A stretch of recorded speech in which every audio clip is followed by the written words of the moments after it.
Top 3 reasons why marketing campaign fail. 1, wrong content.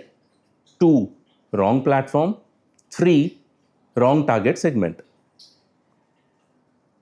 Now let me explain. Wrong content.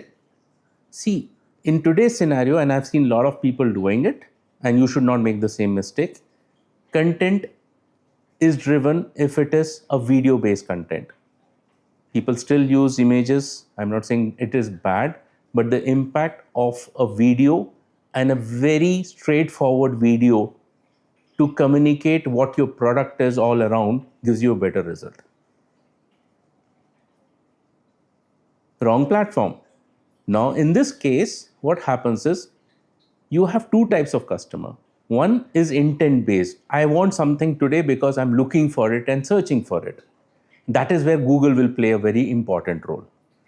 Second is something which I do like a window shopping. And if you look at it, Instagram plays an important role there because window shopping largely for female dresses happen there.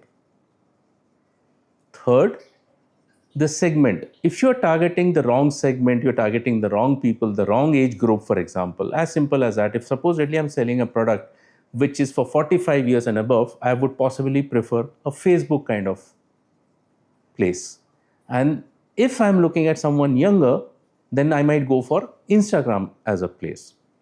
Now, these are very simple way of explaining it, but it becomes pretty complex. So do reflect whenever you're getting in such activities.